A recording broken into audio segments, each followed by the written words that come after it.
وسراجا وقمرا منيرا فقد قال الله تعالى في كلامه المجيد وفرقان الحميد أعوذ بالله من الشيطان الرجيم بسم الله الرحمن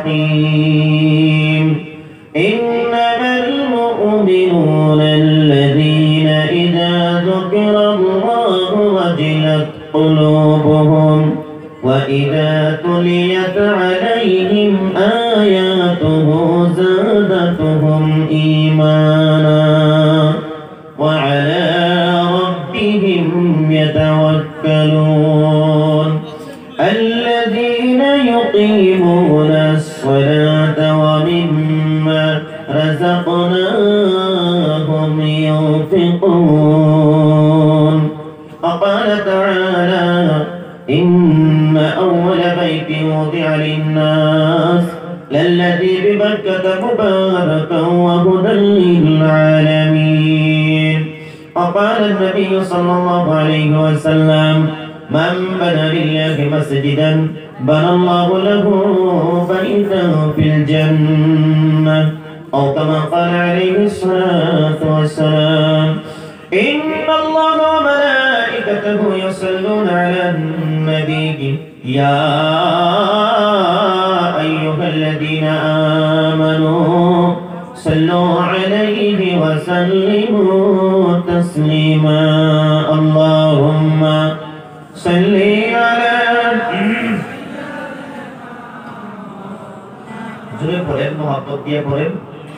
وعلى علي سيدنا مولانا محمد شيب أبو طالب شيخ কারাগার কাটলো সেটাই সে বহুদিন হলো পার না খেয়ে না ঘুমে কত রাত কেঁদে কেঁদে দিন কায়েমের তরে ধৈর্য ধরে ধরে হে রাসূল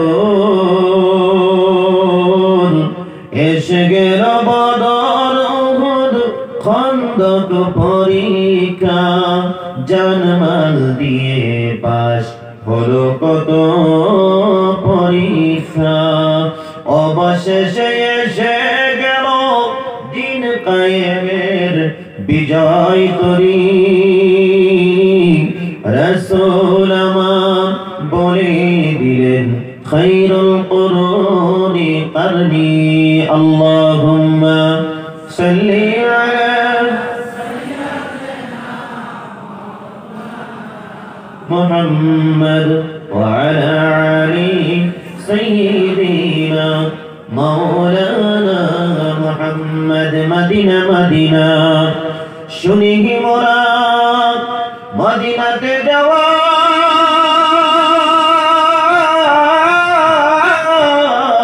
হলো না একতা যদি দুইটি ডানা উড়িয়া যাইতাম মদিনা আল্লাহুম্মা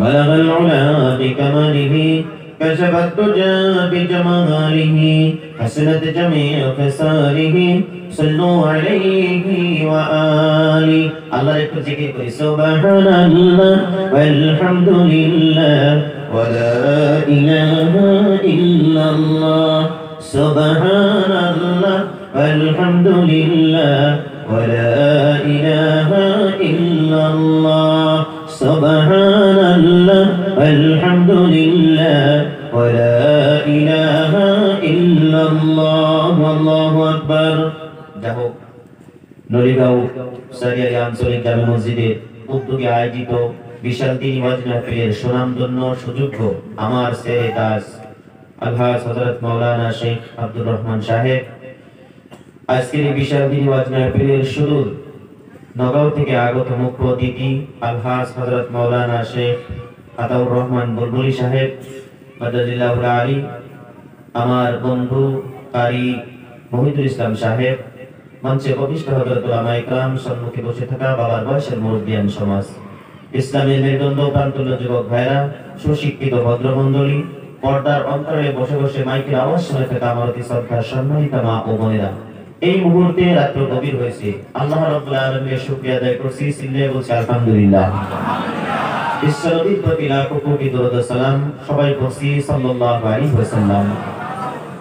আমার জন্য দোয়া করেন যেন আল্লাহ রাব্বুল আলামিন কোরআনুল কারীম থেকে, বিশ্বনবীর হাদিস থেকে সঠিক তথ্যগুলো আপনাদের সম্মুখে উপস্থাপন করার জন্য আল্লাহ যেন তার এই গোলামকে তৌফিক দান করে। ওয়া তাওফিক ইল্লা বিল্লাহ, আলাইহি তাওয়াক্কালতু ওয়া ইলাইহি উনীব। একটু জোরে বলি আল্লাহুম্মা আমিন।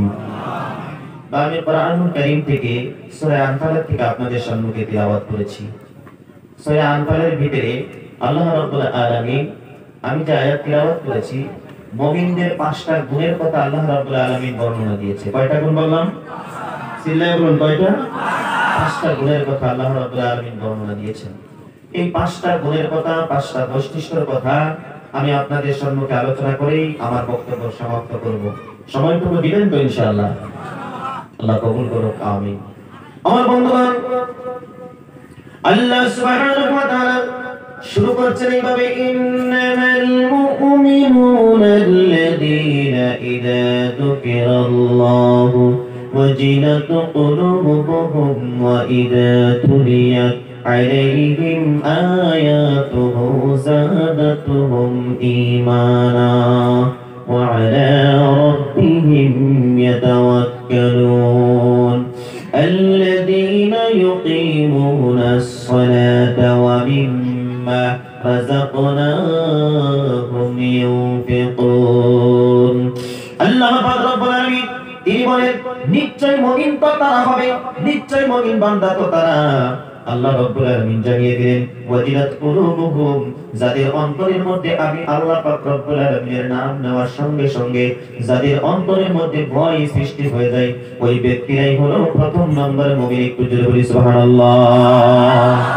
আল্লাহ বলেন, ইদা যুকিরাল্লাহ, যুকিরা শব্দের অর্থ হলো আল্লাহকে স্মরণ করা। বন্ধুগণ, আল্লাহকে স্মরণ করার সাথে সাথে, আল্লাহর কথা বলার সঙ্গে সঙ্গে যাদের কালবের, যাদের অন্তরের পরিবর্তন হয়ে যায়, তারাই হলো প্রথম নম্বর মুমিন। সিল্লাহ এখন সুবহানাল্লাহ।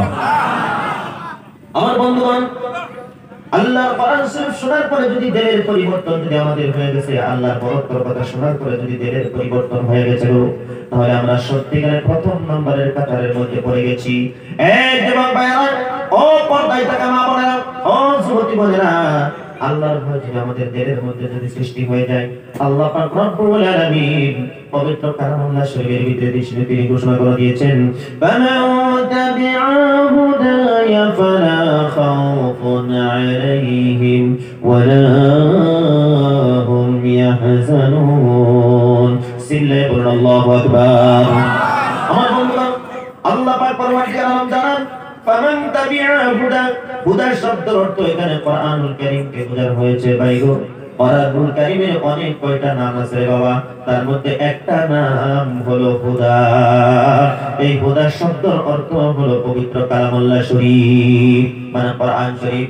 আল্লাহ পাক রব্বুল আলামিন জানিয়ে দেন, আমার কালামুল্লাহ শরীফের সংবিধান যদি পৃথিবীর মধ্যে যদি চালু হয়ে যায়, সেই মতো যদি নারী আর পুরুষরা যদি চলাফেরা করে, সেই দেশের মধ্যে কোনো ভয় থাকতে পারে না, সেই দেশের মধ্যে কোনো চিন্তা থাকতে পারে না। ও বন্ধুগণ, যাদের অন্তরের মধ্যে আল্লাহর কোরআনের ভয় আছে, জাহান্নামের ভয় আছে, আল্লাহ পাক রব্বুল আলামিন বলেন, আমি আল্লাহর কোরআন শরীফের আইন মোতাবেক যারা চলবে, তাদের অন্তরের মধ্যে কোনো ভয় থাকবে না, তাদের কোনো চিন্তা থাকবে না। একটু জোরে জোরে বলা যায় কিনা সুবহানাল্লাহ। আল্লাহ তাকাফু ওয়ালা তাহজানু, তাহজানু শব্দের অর্থ হলো চিন্তা। ভাইগো, আজকে আমাদের ছেলেমেয়েরা স্কুল কলেজের মধ্যে গেলে আমাদের প্রত্যেকটা অভিভাবক আমরা চিন্তায় ব্যস্ত হয়ে থাকি। এই যুবতী বোনেরা আমার, ও যুবক ভাইরা, তুমি স্কুলের মধ্যে গিয়েছো, কলেজের মধ্যে গিয়েছো, তুমি স্কুল কলেজের মধ্যে যাওয়ার পরে তোমার বাবা কিসের জন্য তোমাকে নিয়ে চিন্তা করতে হবে, তোমার মা কিসের জন্য চিন্তা করতে হবে, কোনো চিন্তার কারণ নাই। যদি তুমি কোরআনুল কারীমের সংবিধান মতে যদি চলো, তোমার বাবা নিরাপদে থাকতে পারবে, তোমার মা নিরাপদে থাকতে পারবে, তুমিও নিরাপদে থাকতে পারবা। আল্লাহর আশিক আজকে কোরআনুল কারীমের সংবিধান মতে চলতেছে কারণে আজকে আমাদের মধ্যে বেশি চিন্তা এসে গেছে। কথা বলি ঠিক কিনা? নারী তার স্বাধীন মতনে চলতে পারে না, পুরুষ তার স্বাধীন মতনে চলতে পারে না, কারণ শয়তান জিন্দা ওয়াসওয়াসা দিয়ে খালি গুনাহের কাজ করানোর জন্য চায়। আজকের এই সভাটার কথা বলছি ভাই, আজকের এই সভাটার কথা। একদল লোক আসছে আল্লাহ আল্লাহ রাসূলের কথা শোনার জন্য, আর একদল লোক তারা ঘুরতেছে, বাহিরে ঘোরাফেরা করতেছে। একদল লোক লাঠি নিয়ে ঘুরতেছে। দল কয়টা হইছে? কথা বলা কয়টা হইছে? তিন দল হইছে। তিন দলের থেকে কোন দলটা শ্রেষ্ঠ? যারা বসে বসে শুনতেছে এই দলটাই হলো শ্রেষ্ঠ। কথা বলেন ঠিক কিনা? কিন্তু আইসি ধর্মসভার মধ্যে লাঠি নিয়ে আমাদের কেন পাহারা দেওয়া লাগবে? সেই জন্য যুবক যুবতী বন্ধুদেরকে বলছি, আল্লাহকে ওয়াস্তে তোমরা পর্দার ভিতরে চলে যাও, আল্লাহর কোরআনের আইন মোতাবেক চলো। ভাই গো, জাহান্নামের আগুন কিন্তু তোমরা সহ্য করতে পারবা না। বলে আমার জাহান্নামের আগুন কিন্তু তোমরা সহ্য করতে পারবা না। দুনিয়ার অল্প একটু আরাম আয়েশের জন্য ঠাট্টা করবা, ফুর্তি করবা, আনন্দ করবা, এরপরে তোমাকে মরতে হবে, কবরের মধ্যে যাইতে হবে গো।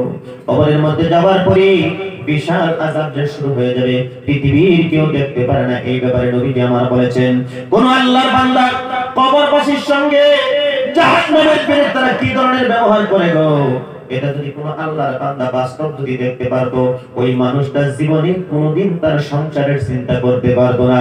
জোরে জোরে বলেন সুবহানাল্লাহ। একটা কবরবাসীর সঙ্গে ফেরেশতারা কি ধরনের ব্যবহার করে, এটা যদি সচক্ষে মানুষ যদি দেখতো, তাহলে নবীজি আমার বলেছেন সে দুনিয়াবি চিন্তা তার করার সময়টুকু থাকতো না, শুধু সে মসজিদ আল্লাহর ঘর নিয়ে আল্লাহর হুকুম ও নবী করিম সাল্লাল্লাহু আলাইহি ওয়াসাল্লামের তরিকায় চলার জন্য চেষ্টা করত। সুবহানাল্লাহ কইলেন না? সেই জন্য যুবক বন্ধুদেরকে বলছি, কোরআনের আইন মতে আমাদেরকে চলতে হবে, কোরআনের সংবিধান মতে চলতে হবে। কোরআনের আইন মতে চলেছিল বন্ধু মদিনার এক যুবতী। আমার বন্ধুরা, আমার ভাইরা, হাতের মধ্যে সোনা দানাগুলো আছে, গলার মধ্যে সোনা দানাগুলো আছে গো, কানের মধ্যে সোনা দানাগুলো রয়েছে। দেখতেও তাকে খুব রূপবতী। সন্ধ্যা যখন হয়ে গেল, তার বাড়ি থেকে বের হয়ে রাস্তা দিয়ে যখন যায়, তিনি চিন্তা করতেছে, যুবকদের চোখের সম্মুখে যদি পড়ে যায়, আমার সতীত্বকে আমি রক্ষা করতে পারবো না, আমার সোনা দানাগুলো চুরে নিয়ে যাবে। এই চিন্তা করে করে যখন মহিলা যখন রাস্তার মধ্যে বের হয়ে আসছিল বন্ধু, হঠাৎ একটা যুবক তার সম্মুখে দাঁড়িয়ে গেল। মহিলাটা হাক্কা বাক্কা লেগে আমার মাবুদ মেহেরবানকে ডাক মারছে, আল্লাহ, আমার সতীত্বকে বুঝি আর রক্ষা করতে পারলাম না। ওই যুবকটা হাঁটি হাঁটি করে মহিলাটার সম্মুখে আসে বলে, ও মহিলা, তোমার চিন্তার কারণ নাই, সর্বপ্রথম তুমি আমার পরিচয়টুকু জেনে নাও, সর্বপ্রথম তুমি আমার পরিচয়টুকু জেনে নাও, আমি হলাম মদিনার মুসলমান। জোরে জোরে বলেন সুবহানাল্লাহ। ভাই, তারা কলিমা পড়েছিল, মুসলমান হয়েছিল। তারা কি কলিমা পড়ছে? মুসলমান হয়েছে। তাদের হাতের থেকে মহিলারা নিরাপত্তা পাইছে। আর আপনি আমি যুবক, আমার হাতের থেকে নিরাপত্তা মহিলারা পায় না। আমরা তো কলিমা পড়ছি, মুসলমান হয়েছি, মানে আমরা নফসের সাথে জিহাদ করে পারতেছি না। কথা বলেন ঠিক কিনা? আমার বন্ধুরা, আমি বলতেছিলাম, ওয়াজিলাত কুলুবুহুম, আল্লাহর কোরআন শরীফ শোনার পরে যাদের কলবের, যাদের অন্তরের পরিবর্তন হয়ে যাবে, আল্লাহর ভয়, জাহান্নামের ভয় তাদের দিলের মধ্যে চলে আসবে বন্ধু, তারাই হলো প্রথম নম্বরে মুমিন। দুই নম্বরে আল্লাহ বর্ণনা দেন, ওয়া ইযা তুলিয়াত আলাইহিম আয়াতুহু যাদাতুহুম ঈমানা। দুই নম্বর গুণটা হলো মুমিনদের গুণের কথা বর্ণনা করতেছি। দুই নম্বর গুণ হলো যাদের সম্মুখে আল্লাহর আয়াত তিলাওয়াত করা হয়, আল্লাহ পাক রব্বুল আলামিনের কোরআন শরীফ যাদের সম্মুখে তিলাওয়াত করা হয় গো বন্ধু, তাদের ঈমানটা বেড়ে যায়। জোরে বলি সুবহানাল্লাহ। এই যে বাড়ি থেকে যে আপনারা আসছিলেন, এই মুহূর্তে কিন্তু দিল আপনাদের অনেক পরিবর্তন হয়ে গেছে। আগে যেটা মূল ছিল, যেটা মেজাজের মধ্যে ছিল, পরিবর্তন হয়ে গেছে। কিসের জন্য? আল্লাহর কোরআন শরীফ শোনার সঙ্গে সঙ্গে দিলটা পরিবর্তন করে দিয়েছে। দিল পরিবর্তন যিনি করে দেন তিনি কে? আরেকটু আস্তে করে বলেন, তিনি কে? কালকের যুবকের মুখে দেখুন, দেখো কতটুকু পাওয়ার আছে, কতটুকু শক্তি আছে। দরকার পড়ে সিলেট না ঘুরে যাবো, বেশি দূর না, আশেপাশে হচ্ছে না। যখন স্টেজে উঠবো, শুরু করে দিব, দেখবেন যুবকদের কি বাজে গেছে, বাপ রে বাপ। আমি আপনাদেরকে ওয়াদা করাতে চাই না যে কালকে কারা কারা অংশগ্রহণ করবেন না। আজকে জানিয়ে না সবাই হাত তুলবেন, কারণ বিয়ে করাইয়া দেওয়ার পরে যদি কয় যে তোমার বউরে তুমি নিয়ে বাড়ি যাবে, তখন তারপরে তোমার বাপ মার বাড়িতে যদি অসুবিধা হয়, এটা মানে তোমার দেহ নেবো জুম্মার নামাজ কিন্তু তুমি মসজিদে পড়ে নেবো বা 5 ওয়াক্ত নামাজ তুমি পড়ে নেবো, তোমার বিবিরে পর্দায় রাখো নেবো। মানে ইমাম সাহেব বিয়ে করে শর্ত লাগাই দেয় না, সেই দিনে তার মানে শর্ত বুঝছে না। তারপরে খবর নিয়ে দেখবেন কিছুই না, কথা কোন হাসান মিশা। আজকে যদি আপনি যদি কই যে কালকে কারা কারা যাবে না, 3 ভাগের 2 ভাগ হয়তো হাত তুলবেন সত্যিকারী, আর 1 ভাগ ঝুঁকে পড়েই তুলবো, কিন্তু মনে তো মানতো না। যেসব আওয়াজ যায় ওসব কি মনে কি মানবো নাকি? আমার বন্ধুরা, আমার ভাইরা, সেই জন্য আপনাদেরকে বলি, আল্লাহ পাক রব্বুল আলামিন জানিয়ে দিলেন, প্রথম নম্বরে বন্ধুরা আমার ভাইরা, ইমানের পরিবর্তন হয়ে যাবে। 2 নম্বর হলো আল্লাহর কোরআন শরীফ শোনার সঙ্গে সঙ্গে দিলের পরিবর্তন হয়ে যাবে। ও বন্ধুগণ, দিলের পরিবর্তন, অন্তরের পরিবর্তন আল্লাহর কোরআন শরীফ শোনার সঙ্গে সঙ্গে কার হয়েছিল বন্ধু? ঘটনাটা না বললে আপনারা বুঝতে পারবেন না। আপনারা জানেন যে উমর আল্লাহর নবীর কল্লা আনার জন্য লম্বা একটা তরোয়াল নিয়ে ছুটেছিল বন্ধু। যায়া দেখে রে, প্রতিমধ্যে তার বোন কোরআন শরীফ তিলাওয়াত করে। জিজ্ঞাসা করা হলো, তোমার কালাম তোমার হাতের মধ্যে কি? তিনি বললেন, আল্লাহর কালাম আল্লাহ শরীফ আমার হাতের মধ্যে আমি তিলাওয়াত করতেছি।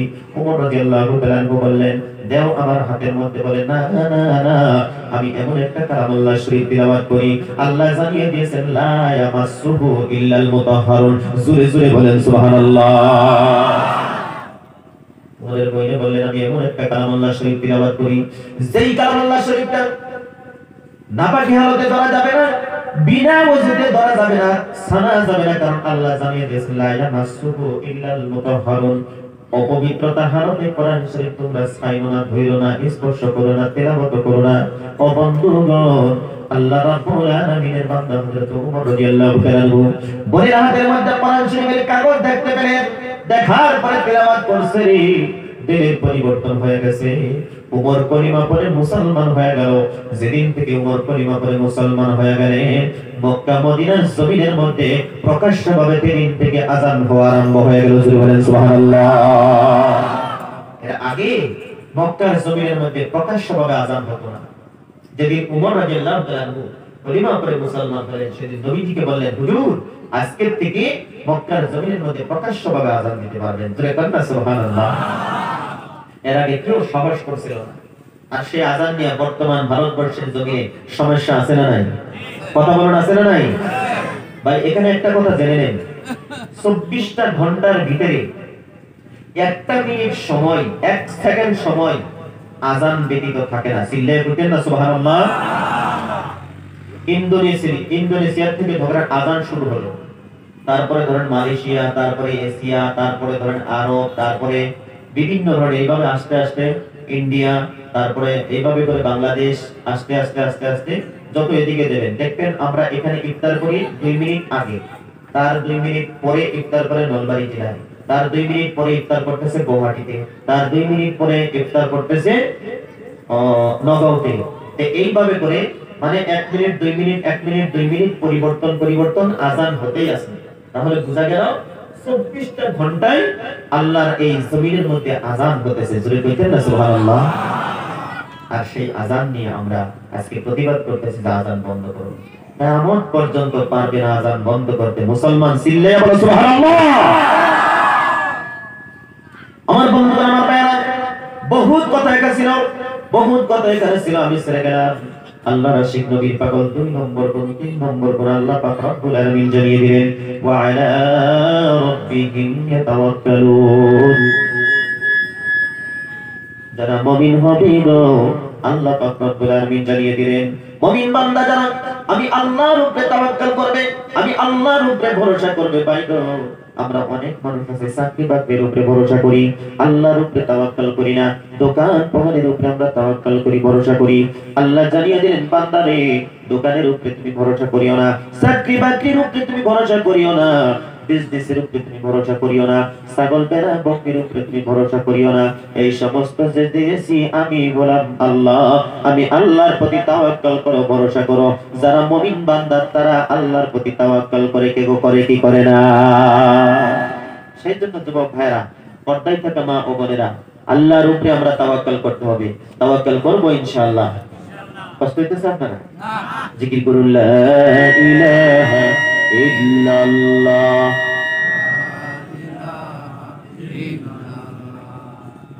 লা ইলাহা ইল্লাল্লাহ, লা ইলাহা ইল্লাল্লাহ, লা ইলাহা ইল্লাল্লাহ,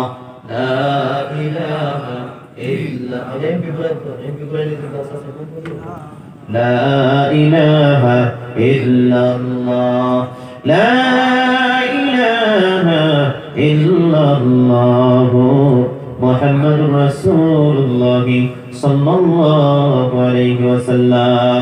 আমার বন্ধুগণ, দ্বিতীয় নম্বর গুণ, যারা আল্লাহর প্রতি তাওয়াক্কুল করে, যারা আল্লাহর প্রতি ভরসা করে, আল্লাহ জানিয়ে দিলেন এরাই হলো মুমিন। চতুর্থ নম্বর গুণের কথা, আল্লাহ ভরসা করেন, আল্লাহ জানিয়ে দিলেন আল্লাযীনা ইউকিমুনাস সালাত, যারা মুমিন বান্দা তারা নামাজ কায়েম করে।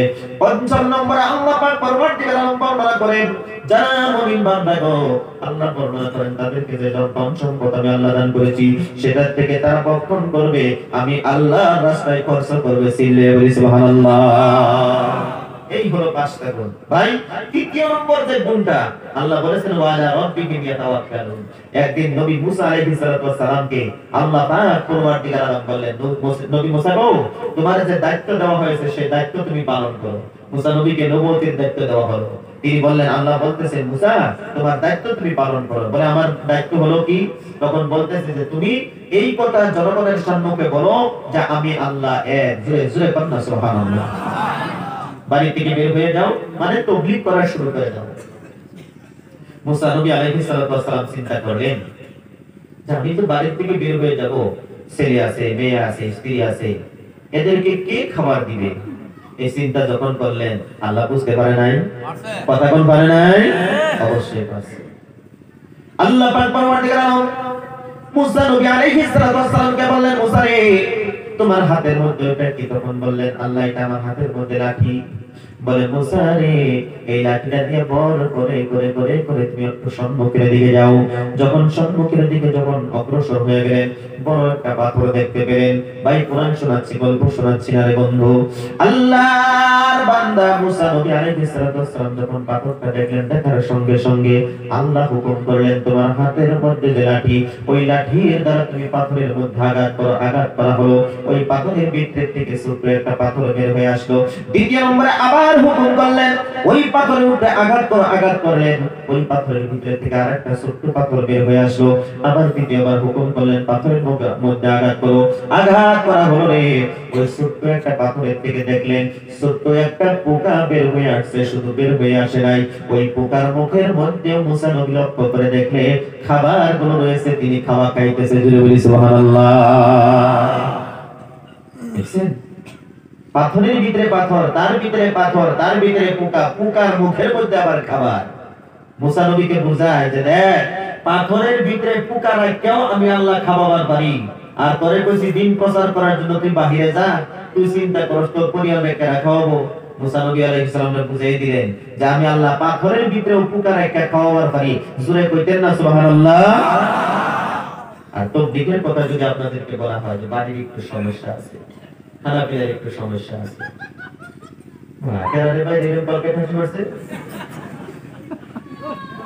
আল্লাহ রাসূল নবী পাগল গভীর মনোযোগ দিয়ে কথাগুলো শুনেন। আল্লাহর পয়গম্বর মুসা নবী আলাইহিস সালামকে বুঝিয়ে দিলেন, মুসা রে, পাথরের ভিতরে পোকাকে আমি খাওয়াইতে পারি। আল্লাহ কোরআন শরীফের ভিতরে জানিয়ে দিলেন, ওমা মিন দাব্বাতিন ফিল আরদি ইল্লা আলাল্লাহি রিজকুহা। জুড়ে বলুন আল্লাহু আকবার। আল্লাহ পাক পরবর্তীকালে জানান জমিনের মধ্যে যত মাখলুকাত আমি আল্লাহ সৃষ্টি করেছি, আল্লাহ পাক রব্বুল আলামিন জানিয়ে দিলেন সমস্ত মাখলুকাতের খানার ব্যবস্থা আমি আল্লাহ পাক রব্বুল আলামিনের কুদরতি হাতের মধ্যে নিয়েছি। সুবহানাল্লাহ। ভাইগো মুরব্বি বাবাজিরা, যত মাখলুক এই পৃথিবীর জমিনের মধ্যে আল্লাহ সৃষ্টি করেছেন, সমস্ত মাখলুকাতের খানার দায়িত্ব, থাকার দায়িত্ব, শোয়ার দায়িত্ব আল্লাহ পাক রব্বুল আলামিন তার কুদরতি হাতে গ্রহণ করেছে। জোরে জোরে কোন সুবহানাল্লাহ।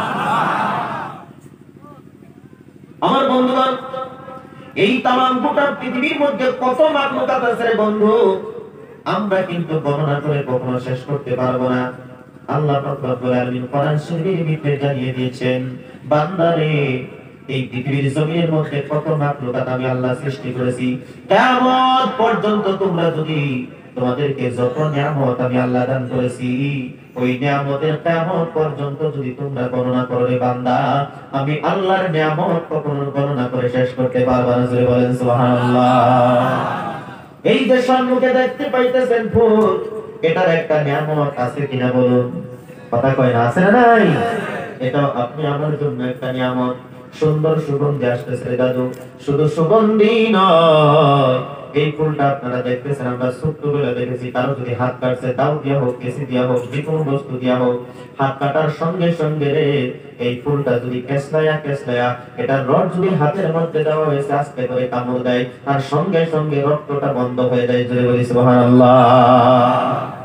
এই যে ফুলগুলো যে সম্মুখে দেখতেছেন, আল্লাহ তাআলা বলে, বান্দা এটা তোমাদের জন্য নিয়ামত আমি আল্লাহ দিয়েছি, আর এই নিয়ামত গুলো যদি তোমরা কিয়ামত পর্যন্ত যদি গণনা করো, আমি আল্লাহর নিয়ামত গণনা করে শেষ করতে পারবা না। আমার বন্ধুগণ, আমার ভাইয়েরা, আল্লাহ পাক পরওয়ারদিগার আলম জানান, যত মাখলুকাত পৃথিবীর জমিনের মধ্যে আমি আল্লাহ সৃষ্টি করেছি, সমস্ত মাখলুকাতের খাবার ব্যবস্থা আমি আল্লাহ করে দেই। আল্লাহ পাক রব্বুল আলামিন দুইজন নবীকে বুদ্ধিমান করে দুনিয়ার জমিনের মধ্যে সৃষ্টি করেছিলেন। একজন নবী হলো নবী মুসা কালিমুল্লাহ, আরেকজন নবী হলো হযরত সুলাইমান আলাইহিস সালাম। সুলাইমান আলাইহিস সালাম আল্লাহ পাক রব্বুল আলামিনকে বলেছিল, আল্লাহ এত সম্পদের মালিক তুমি আমাকে বানাইছো, ইলম বিদ্যা শিক্ষা তুমি আমাকে দিয়েছো, আল্লাহ তোমার কাছে একটা আবদার, তোমার তামাম গোটা পৃথিবীর মধ্যে যত মাখলুকাত আছে গো, সমস্ত মাখলুকাতকে আমি একটা অক্ষ খাবার দিব, তুমি কি বলো? আল্লাহ পাক রব্বুল আলামিন বললেন, হে সুলাইমান, তামাম গোটা পৃথিবীর মধ্যে যত মাখলুকাত রয়েছে, সমস্ত মাখলুকাতকে তোমার পক্ষে খানা দেওয়া কখনো সম্ভব হবে না। জোরে বলেন সুবহানাল্লাহ। সুলাইমান নবী বললেন, আল্লাহ একটা অক্ষ খাবার দিব। আল্লাহ বললেন, তোর পক্ষে সম্ভব হবে না, কারণ আমার মাখলুকগুলো এক একটা মাখলুকের খাবার এক এক রকম। সুবহানাল্লাহ বলেন না? মানুষের খাবার একরকম, গরুর খাবার একরকম, ছাগলের খাবার একরকম, হাতির খানা একরকম, ভাল্লুকের খানা একরকম, যত প্রাণী আছে ভাই, সমস্ত প্রাণীর খানা হলো ভিন্ন ভিন্ন।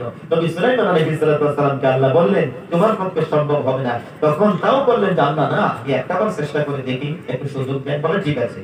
6 মাস যাবত খানা রেডি করা হলো। শিক্ষিত ভাই যারা আছেন তারা বুঝবেন, সাগরের একটা তিমি মাছ নিকটে আসলো, খানা দেওয়া হলো, এক শ্বাসে খেয়ে ফেললো। জিজ্ঞাসা করা হলো, তোমার পেট ভরছে? বলে 3 ভাগের 1 ভাগ ভরছে, আর 2 ভাগ বাকি আছে। জোরে বলুন সুবহানাল্লাহ। আরে আল্লাহরে কেন বিশ্বাস করবেন না? নামাজ কেন পড়েন না? আল্লাহ একজন আছে তো ভাই। আমার বন্ধুগণ, আমার ভাইয়েরা, तमाम গোটা পৃথিবীর মধ্যে যত মাখলুকাত রয়েছে গো, এই যে রাত গভীর হয়ে গেছে, একটা মাখলুকাত কিন্তু রে না খেয়ে কিন্তু বিছানার মধ্যে যায় নাই, একটা মাখলুক না খেয়ে কিন্তু বিছানার মধ্যে যায় নাই রে বন্ধু। সমস্ত কীটপতঙ্গ পশু পক্ষীকে পেট ভর্তি করে আমার মাওলা তারা আপন আপন বাসার মধ্যে ফিরিয়ে দিয়েছে। জুড়ে বলি সুবহানাল্লাহ। ও বন্ধুরা, আমার ভাইরা, বহুত বক্তব্য এখানে ছিল, আমি ছেড়ে গেলাম। আল্লাহ রাসূল নবীর পাগল গভীর মনোযোগ দিয়ে কথাগুলো শুনুন। আল্লাহ পাক রব্বুল আলামিনের নবী মুসা আলাইহিস সালাম তার কথা আমি বলতেছিলাম রে বন্ধু। আল্লাহ রাব্বুল আলামিনের বান্দা একজন মানুষের নাম ছিল আমিল বিন সুলাইমান। কি নাম বললাম? আমিল বিন সুলাইমান। নামগুলো মনে রাখতে হবে। আমিল বিন সুলাইমান একজনের নাম ছিল। তারা 2টা ভাই ছিল। একটা ভাই ইন্তেকাল হয়েছিল, যে ভাইটা মারা গিয়েছে ওই ভাইটার একটা ছেলে ছিল। কিতাবের বর্ণনায় আছে, তাফসীরের বর্ণনায় আছে আমির বিন সুলাইমানের একটা সন্তান ছিল। সূরা বাকারা আপনারা অধ্যয়ন করবেন পেয়ে যাবেন।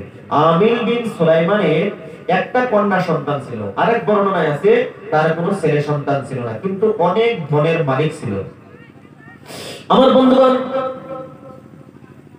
আল্লাহ পাক পরবর্তীকার আলম মুমিনের পাঁচটা বৈশিষ্ট্যের কথা যে তিনি বলেছেন, মুমিনের পাঁচটা গুণের কথা যে বলেছেন রে বন্ধু, এই পাঁচটা গুণ যদি আপনি আমার ভিতরে থাকে রে বাবা, আল্লাহ আমাদেরকে পুরস্কার দিবে। কি কি পুরস্কার দিবে জানেননি? আল্লাহ পাক রব্বুল আলামিন বলেন, লাহুম দারাজাতুন ইনদা রাব্বিহিম ওয়া মাগফিরাতুন ওয়া রিজকুন কারীম। আল্লাহ বলে লাহুম দারাজাত, তাদেরকে আমি উচ্চ মর্যাদা দিব। জোরে কইতেন না সুবহানাল্লাহ? মর্যাদা দিব। কিন্তু আমরা কি কলেজে যারা টিচার আছি, কলেজে যাওয়ার পরে ছাত্র ছাত্রীরা কিন্তু আপনাকে সম্মান করে, আমরা ইজ্জত করে। আমি একজন ইমাম হিসাবে যুবক ভাই যারা আছে যথেষ্ট পরিমাণে সম্মান ইজ্জত করে, এই অঞ্চলের মুরব্বীরাও যথেষ্ট পরিমাণে সম্মান ইজ্জত করে। তো আল্লাহ রাব্বুল আলামিন বলে, বান্দা তুমি যদি মুমিন হতে পারো, আল্লাহ বলে প্রথম নম্বরে তোমার পুরস্কার হলো লাহুম দারাজাত, তোমাকে উচ্চ মর্যাদা আমি আল্লাহ দিয়ে দিব। জোরে জোরে বলুন সুবহানাল্লাহ। দুই নম্বর আল্লাহ রাব্বুল আলামিন বলেন ওয়ামাগফিরাত, আল্লাহ বলে তোমাকে মাগফিরাত করে দেওয়া হবে। তৃতীয় নম্বরে আল্লাহ বলেন ওয়া রিজকুন কারীম, তোমাকে উন্নত মানের খাবার দিব। সুবহানাল্লাহ। আমরা কিন্তু সবাই চাই যে মাছ দুধ মানে ভালো মন্দ যদি খাইতে পারি আমাদের খুবই ভালো লাগে। আর ভালো মন্দ যারা খায় তাদের মুখে সবসময় হাসি থাকে, তাদের পকেটের মধ্যে টাকা আছে। আরে বন্ধুগণ, সেজন্য আল্লাহ পাক রব্বুল আলামিন বলে, বান্দা এই পাঁচটা গুণ যদি তাদের মধ্যে থাকে, তাহলে আমি আল্লাহ প্রথম নম্বরে তাদেরকে উচ্চ মর্যাদা দিব, দ্বিতীয় নম্বরে তোমাদেরকে মাগফিরাত করে দিব, তৃতীয় নম্বরে তোমাদেরকে উচ্চ উন্নত মানের খাবার দিব। সিল্লায়ে কোন সুবহানাল্লাহ। আমার বন্ধুগণ, উন্নত মানের খাবার যে আল্লাহ পাক রব্বুল আলামিন দিবেন, এই কথাটা বোঝানোর জন্য আপনাদের সম্মুখে নিয়ে আসলাম আমির বিন সুলাইমানের ঘটনা। বন্ধুগণ, আমির বিন সুলাইমানের অনেক ধন সম্পত্তি ছিল, থাকার পরে ও বন্ধুগণ তার ভাইটা যখন ইন্তিকাল করলো, করার পরে ওই ভাইটাটা কি করলো, ওই তার স্বাস্থ্য বোনকে বিবাহ করার জন্য চাচার নিকটে চলে গেল। যাওয়ার পরে বলতেছে, ও চাচা, আমার যত ধন সম্পত্তি ছিল, বাবার যত ধন সম্পত্তি ছিল, সবকিছু বিক্রি করে আমি চূর্ণ বিচূর্ণ করে দিলাম। একটা আবদার আপনার কাছে, আপনার মেয়েটা কন্যা সন্তানটাকে আমি আপনার ভাইস্তা হিসাবে আমার সঙ্গে বিবাহ দিয়ে দিই। এবার কোন আমির বিন সুলাইমানের যতটা সম্পত্তি ছিল ওই সম্পত্তি তার রয়ে গেছে, কিন্তু তার দুইটা ভাই ছিল, সমপরিমাণে ভাগ ওই ব্যক্তি পাইছিল। একটা ছেলে থাকার দরুনে সমস্ত সম্পত্তি বিক্রি করে তাস খেলার থেকে শুরু করে একবারে গাঁজা মদ বাং যত আকাম কুকাম আছে ওই বাইশটাই করছে। মানে পৃথিবীতে এমন কোনো খারাপ কাম নাই যে হ্যাঁ এটা করে নাই। মানে বাপের সম্পত্তি বিক্রি করতে কি অন্তরে কষ্ট হয়? কথা কেন কষ্ট হয়? আপনি ইনকাম করে তো বানান নাই এই জমি, আপনার বাবা ইনকাম করে কষ্ট করে হাড় ভাঙা পরিশ্রম করে মাটি আপনাকে দিয়ে পেয়ে গেছিল, আর সেই মাটি বিক্রি করতে আপনার 5 পয়সা আত্মাই কষ্ট পাবো না। আমির বিন সুলাইমানের ভাইস্তা সব সম্পত্তি শেষ করে দিয়েছে। এবার কোন 18, 19 বছর 20 বছর লালন পালন করার পরে আপনার মেয়ে কোন গাঁজাখোরের কাছে বিয়ে দিবেন? কোন মদাবির কাছে দিবেন? দিবেন না। এবার ভাইস্তাকে বললেন, ও ভাতিজা, তোমার কাছে আমার কন্যা সন্তানকে বিবাহ দেওয়া হবে না। যখন এই কথা বললেন, বলার সঙ্গে সঙ্গে চাচার ভাইস্তার মধ্যে বিবাদ লেগে গেল। বিবাদ লাগার পরে ভাইস্তার প্ল্যানিং হলো, আমার চাচাকে আমি কিভাবে কতল করতে পারি, কিভাবে মারতে পারি। সুন্দর কথা, জীবনে কি জানি কাহিনীটা আপনারা শুনেন নাই, ভালো করে শুনেন বন্ধুগণ। আল্লাহর আশিক নবীর পাগল এবার আমির বিন সুলাইমানকে ইন্তেকাল করার জন্য, মারার জন্য, কতল করার জন্য ভাইস্তা মনে মনে চিন্তা করে কিভাবে মারা যায়। শয়তান এসে পরামর্শ দিল, তুই এখন বসে আসিস, তোর চাচাকে তুই মারতে পারবি রে, তোর চাচাকে তুই মারতে পারবি। অমুক গোত্রের লোকেরা, অমুক বংশের লোকেরা দান খরাত করবে, সেই দান খরাতের মধ্যে তোর চাচাকে নিয়ে যদি রাত্রের বেলা নিয়ে যায় তোর চাচাকে দুনিয়া থেকে বিদায় করে দিবি। এবার আমির বিন সুলাইমানের কাছে ভাইস্তা গেল, যায় বলতেছে, চাচা কালকে সকালবেলা, কালকে রাত্রের বেলা বলে অমুক গোত্রের লোকেরা, অমুক মুসা নবী, অমুক কওমের আসতেছে, তারা খুব দান খরাত করতো। যেরকম আমাদের নলিগাঁওয়ের একটা নাম আছে, ভাই কথাগুলো কিন্তু ইউটিউবে যাচ্ছে, আমাদের নলিগাঁওয়ের একটা নাম আছে যে এই মসজিদটার মধ্যে বহু দান করার করে যার জন্য এই মসজিদটা আস্তে আস্তে উন্নত হইতেছে। তো অনুরূপভাবে মুসা নবী আলাইহিস সালাতু ওয়াস সালামের জামানায় 12টা কওম ছিল। কয়টা কওম ছিল? 12টা দল ছিল, 12টা কওম ছিল। তার একটা কওমে অনেক দান খয়রাত করত। তখন আমির বিন সুলাইমান তার ফেরেশতার সঙ্গে কি করলেন, ওখানে চলে গেলেন। যাওয়ার পরে রাত্রের বেলা যাইতেছে, 22টার চাচা এক লগে গেলে কোনো সন্দেহ আছে? কথা কোনো সন্দেহ আছে? আমাদের মধ্যে কিন্তু একটা কথাই আছে যে মামা ভাইনা যেখানে সেখানে বিপদ আছে নাকি? বিপদ নাই। মামা ভাইনা যেখানে বিপদ নাই সেখানে চাচার 22টা এক লগে যায়, কোনো সন্দেহের কারণই নাই। কিন্তু 22টার মনে তো মানে চাচারে কিভাবে মারা যায়? আমার বন্ধুরা, আমার ভাইরা নিয়ে গেলেন রাত্রে বেলা নিয়ে যায় বন্ধু অরিয়ান জঙ্গলের মধ্যে। ভাই একা একা পায়ারে লম্বা একটা তরোয়াল বের করছে, বের করার সঙ্গে সঙ্গে চাচার গর্দানের মধ্যে আঘাত করলেন রে বন্ধু। এই পৃথিবীর জমিন থেকে চাচাকে বিদায় করে দিলেন একমাত্র সম্পত্তির লোভে। আমাদের মধ্যে কিছু মানুষ আছে সম্পত্তির লোভে কিন্তু বাইরে মেয়েরা মানে না, সম্পত্তির লোভ সেটা তো বাদেই দে। বর্তমান এটার জন্য কিন্তু কত কত জায়গায় মার্ডার হইতেছে না নাই? বুঝছেন না শিক্ষিত সমাজ? আল্লাহ রাসূল নবীর পাগল গভীর মনোযোগ দিয়ে কথাগুলো শুনেন। আমির বিন সুলাইমানকে যখন ইন্তেকাল করা হলো, কতল করার সঙ্গে সঙ্গে বন্ধু 22টা কতল করে লম্বা তরবারিটা এক বাড়ির মধ্যে টানায় রেখে আসলেন। যখন ধরেন মনে করেন আমি মসজিদের এখানে থাকি, একা একা থাকি, এই রাস্তার নিকটে একটা মার্ডার করে যদি আমার মসজিদের এখানে যদি একটা ওই মার্ডার করার ছুরিটা যদি রেখে যায়, সকালবেলা যদি আমাকে আসে বলে ইমাম সাহেব আপনি অমুক মানুষটাকে মার্ডার করেছেন, এইভাবে যদি অপবাদ দেওয়া শুরু করে, হয়তো কিছু সংখ্যক মানুষ কি জানি বিশ্বাস করতে পারে। আমির বিন সুলাইমানকে 22টা খুন করলেন। খুন করার পরে লম্বা তরোয়ালটা একটা বাড়ির মধ্যে লটকে রেখে চলে আসলো। আসার পরে বন্ধু সকালবেলা ঘুম থেকে কেউ উঠার আগে তিনি কান্না করতেছে, কান্না করতে করতে করতে করতে ওই রাস্তা দিয়ে চলে যাওয়ার পরে আমার চাচা আমির বিন সুলাইমানকে আমি এখনো পর্যন্ত পাই না। রাত্রে থেকে তালাশ করতেছি, পাই না। ও বন্ধুগণ, খানিকটা দূরে দেখে অনেক মানুষ জড়ো হয়ে আছে।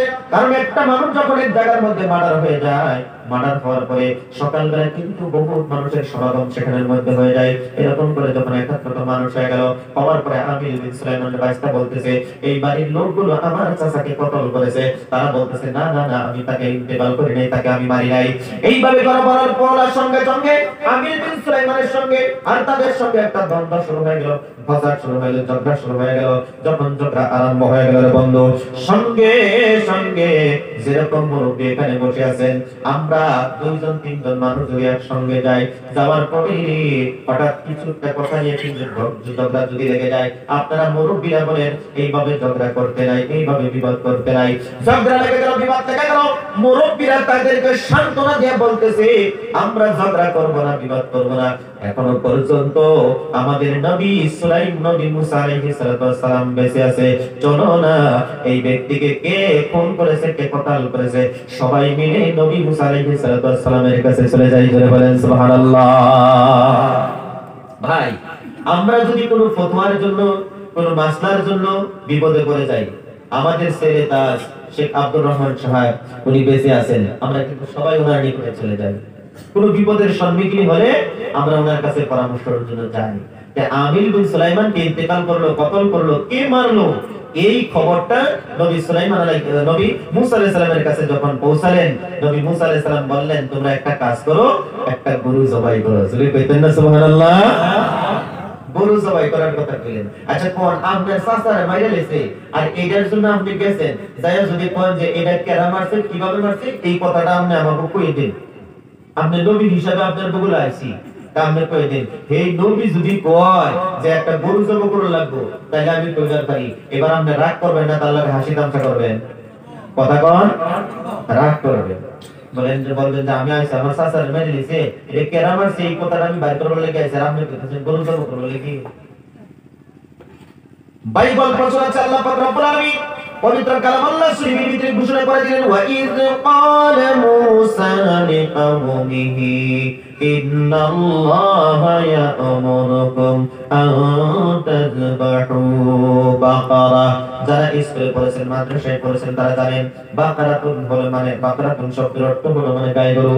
আল্লাহর বান্দা মুসা নবী আলাইহিস সালাতু ওয়াস সালাম বলেন, ওয়া ইদ ক্বালা মুসা লিকাওমিহি, তার কওমকে বলতেছেন তোমরা কি করো, ইন্নাল্লাহা ক্বালু, ওয়া ইদ ক্বালা মুসা লিকাওমিহি ইন্নাল্লাহা ইয়া'মুরুকুম আন তাযবাহু বাকারা, তোমরা কি করো, একটা গাই গরু তোমরা জবাই করো। এই মানুষটারে কেন মারছে? এটা বাইরের জগৎ, একটা গাই গরু তোমরা জবাই করতে পারো। কষ্ট হইতেছে আপনাদের? আল্লাহ রাসূল নবী পাগল।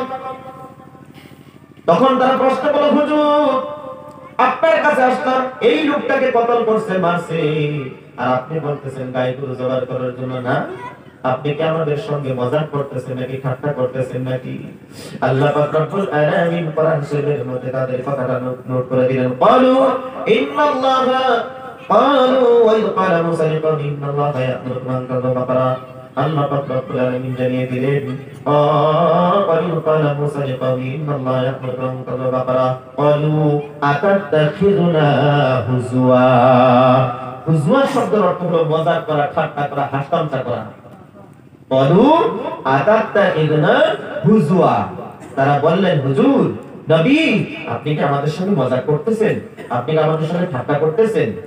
আল্লাহ পাক রব্বুল আলামিনের পয়গম্বর নবী মুসা আলাইহিস সালাম তিনি সঙ্গে সঙ্গে বলে দিলেন, আল্লাহ রাব্বুল আলামিন এই জাহিলদের থেকে তুমি আমাকে হেফাজত করো, এরা জাহিল মূর্খ, বুঝতে পারে না বাইগো, কারণ নবীরা তার বানাওটি কথা একটাও বলে না, আল্লাহর পক্ষ থেকে যা পায় সেই কথাগুলো পাবলিক কে বলে দেয়। কথা বলে ঠিক কিনা?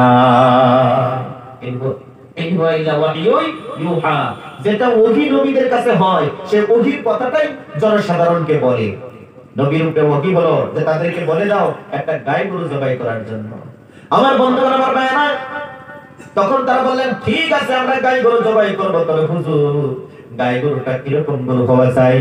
বাছুর গরু হলে চলবে না বুড়া গরু হলে চলবে? নবী আপনি সেই কথাটা আপনি বলে দেন। তারা বলল, নবী মুসা আলাইহিস সালাম বললেন বাছুর গরু হলেও চলবে না, বুড়া গরু হলেও চলবে না, একটা মধ্যম গরু তোমাদেরকে কি করতে হবে? জবাই করতে হবে। আরেকটা কথা প্রশ্ন করলেন, হুজুর সেই গরুটার কালার কিরকম হতে হবে গো, সেটাও আপনি আমাদেরকে বলে দেন। এবার নবী মুসা আলাইহিস সালাম বললেন, ওই গরুর কালারটা কিন্তু হলুদ রঙের কালার হতে হবে। জোরে বলি সুবহানাল্লাহ। গরু গাই গরু জবাই করতে হইব। জীবনে কেউ যেটা ব্যবহার না করছে আলবাইলে কিন্তু চলবে না। এটার উপরে সোয়ার যদি জীবনে কেউ একবার হচ্ছে এই গরুটা হইলেও না। এই গরুটা যে ব্যক্তি হাল বাইছে বা গাড়ি বাইছে এই গরু হইলে কিন্তু হবো না। যেই গরুটা জীবনে কেউ ব্যবহারই করে নাই সেই গরুটা জবাই করলে এই আমিল বিন সুলাইমানকে কে মারছে, কে কতল করছে, এই সন্ধানটা তোমরা পেয়ে যাইবা। জোরে জোরে কই সুবহানাল্লাহ। এবার তারা চিন্তায় পড়ে গেল, টেনশন করতেছে এই গরুটা পাই কোন জায়গার মধ্যে। আমার বন্ধুগণ গভীর মনোযোগ দিয়ে শুনেন, একটা গরিব মানুষ ঝুপড়ি ঘরের মধ্যে থাকে, তো ঝুপড়ি ঘরের মধ্যে থেকে মানুষটা বৃদ্ধ হয়ে গেছে, বুড়া হয়ে গেছে। মহব্বতের স্ত্রী ডাক দিয়ে বলছে, ও প্রাণের স্ত্রী, আমি হয়তো হঠাৎ কোনোদিন মরে যাইতে পারি, আমার মাত্র একটা বাছুর আছে, একটা গরু আছে রে, ওই গরুটা সন্তানের জন্য রেখে গেলাম, তুমি দয়া করে মায়া করে এই গরুটাকে হেফাজত করে রাখিও, আমি যদি মরে যাই আমার সন্তানকে এই গরুটা দিয়ে দিও। বাবাজিরা, আমাদের অনেকের বাবা মরে গেছে, মা মরে গেছে, বাবার উপরে অনেকেই দাবি আজকের ডেটেও রাখছে, কারণ বাইরে বড় বড়টা দেখতে গেছে আমার কিছুই দিছে না। এরকম সন্তান আছে না নাই? বাইরে 3টা গরু দেখতে গেছে আমার কিছুই দিছে না। বাইরে রাস্তার বার মাটি দিছে আমার দিছে জঙ্গলের মধ্যে। এইভাবে করে অনেক যুবক আজকের ডেটে, অনেক মুরব্বী বাবার উপরে দাবি রাখছে, মার উপরে দাবি রাখছে। ভাই দাবি রাখবেন না, দাবি ছেড়ে দেন, কারণ যা কিছু করছে আপনার বাবা আপনার মা সবকিছু আপনার কল্যাণের জন্যই করছে। সুবহানাল্লাহ কইতেন না? আমার বন্ধুরা, আমার ভাইরা, ওই বুড়া মানুষটা, বৃদ্ধ মানুষটা স্ত্রীর কাছে একটা গরু দিয়ে যখন কিছুদিন পরে ইন্তেকাল হয়ে গেল বন্ধু, বাচ্চা সন্তান ছোট মানুষ বুঝতে পারে না, গরুটাও হলো বাচ্চা গরু, এবার মানুষটাও ওই বেটিটাও বুড়া মানুষ, গরু কিভাবে লালন পালন করবে, এই ছেলে ছোট মানুষ গরুকে লালন পালন করতে পারবে না। ভাই গো, একটা জঙ্গলের মধ্যে যখন চলে গেলেন, জঙ্গলের মধ্যে গরুটা নিয়ে যায়, বলতেছে হে পরবর্তীকার আলম, আমার স্বামী মরে গেছে, আমি বৃদ্ধ মানুষ, এই গরুটা আমার পক্ষে পালা সম্ভব হবে না গো, এই গরুটা তোমার নামে আমি ছেড়ে গেলাম, তোমার কাছে আমি আমানত রেখে গেলাম যে আল্লাহ, আমার সন্তান যখন বড় হবে তোমার কাছে আমানত রেখে গেলাম, এই গরুটা তুমি কিন্তু আমানত হিসাবে আমার সন্তানকে ফিরিয়ে দিতে হবে। আমার বন্ধুগণ, গরুটা আল্লাহর কাছে আমানত রেখে মহিলা যখন সেখান থেকে চলে আসলো রে, গরুটা দৌড় দিয়ে জঙ্গলের ভিতরে চলে গেল। 18 বছরের যুবক যখন 18 বছরে যখন পরিণত হয়ে গেল, যখন বড় হয়ে গেলেন, এবার মা জননী বলতেছে বাবা রে, তোমার আব্বা ইন্তেকালের আগে তোমাকে একটা বাছুর গরু দিয়েছিল, গাই গরু দিয়ে গিয়েছিল, বলে মা সেই গরুটা কই, বলে তোমার গরুটা তো বাড়িতে নাই, আল্লাহ রাশিদ নবীর পাগল। ওই সন্তানটা বলতেছে বাবা আমার গরুটা তাহলে কোথায় রাখছো, বলে বাবা রে অমুক জঙ্গলের মধ্যে যা, যাওয়ার পরে দুইটা হাত তুলে আল্লাহর কাছে বলবি আল্লাহ, আমার মাই বলে তোমার কাছে আমানত একটা গরু রেখে গিয়েছিল গো আল্লাহ, ওই গরুটা তুমি দয়া করে আমার কাছে ফিরিয়ে দাও। আল্লাহর কাছে আমানত রাখলেন, আর সেই গরুর জন্য দোয়া করতেছে যুবকী। ভাই, আমরা তো অনেক মানুষ আমানতের খেয়ানত করে থাকি, আমানতের খেয়ানত জীবনেও করা যাবে না। আপনার কাছে যে কোনো বস্তু যদি কেউ যদি আমানত রাখছে, সেই আমানতের খেয়ানত আপনি করতে পারেন না। আমানতের খেয়ানত যদি আপনি করেন, তাহলে আপনি একজন মুনাফিক, আর মুনাফিকের জন্য ঠিকানা হলো জাহান্নাম। সিল্লাহ বলেন নাউজুবিল্লাহ। আল্লাহ রাসূল নবী পাগল, আমি আপনাদের লোকের মানুষ হিসাবে, মসজিদের ইমাম হিসাবে বক্তব্য দিয়ে থেকে আপনারা শুনে থাকেন, লম্বা চড়া করব না, আমি শেষের দিকে চলে যাইতেছি। বন্ধু, এই যুবকটা যখন আল্লাহর কাছে দোয়া করেন, আল্লাহ আমার মা বলে আপনার কাছে একটা পুরো আমানত রেখে গিয়েছিল, ওই গরুটা তুমি দয়া করে আমার কাছে ফিরিয়ে দাও। সঙ্গে সঙ্গে দেরি নাই, দ্রুত গতিতে দৌড়ে এসে বন্ধু ওই ছেলেটার সম্মুখে গরুটা হাজির হয়ে গেল, আর সালাম দিতে লাগলেন আসসালামু আলাইকুম ওয়া রাহমাতুল্লাহ। ছেলেটা সম্পর্কে বলে গরু সালাম দেয়, জীবনে কোনোদিন দেখি নাই। বলতেছে ভাই রে, তোর বাবা মরে যাওয়ার পরে তোর মা বৃদ্ধ মানুষ, এই জঙ্গলের মধ্যে আসিয়া আমি গরুকে ছেড়ে দিয়ে আল্লাহর কাছে আমানত রেখে দিয়েছিল, আজকে আল্লাহ পাক রব্বুল আলামিন আমাকে লালন পালন করেছে, তুই বড় হয়েছিস, তুই দোয়া করছিস, আমার আল্লাহ শুনছে, শোনার পরে অর্ডার হয়েছে, আমি তোর সম্মুখে চলে আসছি, চল রে ভাই চল, বাড়ির দিকে যেতে হবে। কিন্তু এখানে একটা শর্ত তার মা লাগিয়ে দিয়েছিল, এই যুবক, গরুটা দেখে তোমার মনটা ভরে যাবে, ওই গরুটা ব্যবহার করার জন্য তোমার আত্মায় চাইবে, বাবা গো একটা শর্ত তোমাকে মানতে হবে, ওই গরুটার উপরে কিন্তু তুমি জীবনেও সওয়ার হইতে পারবা না। জোরে বলেন সুবহানাল্লাহ। তার মা শর্ত লাগিয়ে দিলেন, বাবা গরুটা দেখে তোমার আত্মায় কিন্তু অনেক শান্তি পাবে, কিন্তু তোমার মন চাইবে যে গরুটা আমি ব্যবহার করি, এই গরুটার উপরে পিঠের উপরে উঠি। ভাই দেরি নাই, শয়তান আস্তে আস্তে ইনজেকশন দেওয়া আরম্ভ করে দিলেন, এই যুবক এত বছর পরে তোর বাবার আমানত তুই পাইছ, এখনো বসে আছ, উঠ এটার পিঠের মধ্যে উঠ। শয়তান আয়া তার মানে বেজি দেওয়া আরম্ভ করে দিয়েছে। যুবক কয়, এই পাগল, আমার মার কথার অবাধ্য আমি হই না। জোরে কইতেন না সুবহানাল্লাহ। আমার মা মানা করে দিছে, বাবা এই গরুর উপরে তুই উঠিস না, সোয়ার হইস না, আমার মা না করে দিছে, আর তুই কোনকার কি, তুই কইলি আমি এটার উপরে উঠব। আল্লাহর বান্দারা গরুটা হাতের মধ্যে ধরে যখন বাড়ির দিকে নিয়ে আসতেছে, বন্ধু আস্তে আস্তে আস্তে আস্তে যখন মায়ের কাছে চলে আসলো, আসিয়া বলে মা গো এই যে গরুটা নাকি, বলে হ্যাঁ বাবা এই গরুটাই, বলে সুন্দর পেয়ে গেছে আলহামদুলিল্লাহ। মা এবার গরুটা কি করবো? এবার মা জননী বলতেছে, বাবা রে এই গরুটা তুমি বিক্রি করতে পারো, কোনো অসুবিধা নাই। বলে মা গো কত টাকা হলে এই গরুটা আমি বিক্রি করবো? বলে বাবা এই গরুটা 3টা স্বর্ণ মুদ্রা যদি তুমি পাও তাহলে বিক্রি করে দিও। শয়তান আসিয়া বলতেছে 3টা স্বর্ণ মুদ্রা কেন? অনেকগুলো স্বর্ণ মুদ্রা তুই পাবি রে। আল্লাহর বান্দা বলে তোর কাছে শুনলে হবে না, আমার মায়ের কাছে শুনতে হবে। 3টার থেকে বেশি যদি আমার মায়ে বলে তাহলে আমি গরুটা বিক্রি করে দিব। আল্লাহর আশিক নবীর পাগল আল্লাহর বান্দা আমার মার কাছে চলে যায়, বলে মা 3টা স্বর্ণ মুদ্রার থেকে আরো দাম বেশি গরুটার হবে, আমি কি করব? বিক্রি করব নাকি? বলে দেখো বাবা এর থেকে যদি আরো বেশি দাম হয় তুমি বেচতে পারো, কোনো অসুবিধা নাই। কিন্তু এই গরুটা কারা তালাশ করতেছে কথাটা কি লক্ষ্য আছে আপনাদের? ওই যে আমির বিন সুলাইমানকে কোন ব্যক্তি কে কিভাবে মেরেছে, মার্ডার করেছে, সেটার সন্ধান বের করার জন্য এই গরুটার তালাশে আজকের দিনে বন্ধুগণ সেই সময় তারা ছিল রে বন্ধ থাকার পরে হলুদ রঙের গরু যখন তারা পেয়ে গেল, জীবনে কেউ ওই গরুটা ব্যবহার করে নাই, জঙ্গলের মধ্যে লালিত পালিত হতে যাচ্ছিল, ওই ছেলেটার সম্মুখে তারা আসে বলে গরুটাকে তোমাকে কত টাকা দিতে হবে। এক বর্ণনার মধ্যে আছে এই যে কাঁচা টাকাগুলো যা আছে, স্বর্ণের যে কাঁচা টাকাগুলো আছে, গরুর শরীরের মধ্যে লাগাইলে যতগুলো টাকা হবে ততগুলো স্বর্ণ মুদ্রা দিলে আমি গরুটা বিক্রি করব। আর এক বর্ণনায় আছে এই গরুটার যতখানি ওজন হবে ততখানি ওজন সম পরিমাণে স্বর্ণ মুদ্রা যদি তোমরা দাও তাহলে তোমাদের কাছে আমি গরুটা বিক্রি করে দিব। বলে যুবক রে, যত সোনা দানা লাগে আমরা সব কিছু দিব, তবু তুমি এই গরুটা আমাদের কাছে দিয়ে দাও। দেওয়া হলো, স্বর্ণ মুদ্রা পেয়ে গেল। স্বর্ণ মুদ্রা পাওয়ার পরে নবী মুসা আলাইহিস সালামের কাছে চলে গেলেন, যাই বলেন হুজুর এই যে হলুদ রঙের গরু পাইছি, জীবনে কেউ ব্যবহার করে নাই, কি করব? বলে জবাই করো। জবাই করলেন। জবাই করার পরে বলে হুজুর মাংসটা কি করব? বলে অল্প একটু মাংস নিয়ে নে আমির বিন সুলাইমানের উপরে রেখে দাও। রেখে দেওয়া হলো।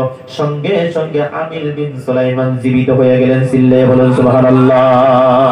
গল্প শুনাইছিলেন বন্ধু, আল্লাহর কোরআন শুনাইছি সূরা বাকারা। আপনারা ভালো করে তরজমা করবেন, ভালো করে তাফসীরটা পড়বেন, পেয়ে যাবেন।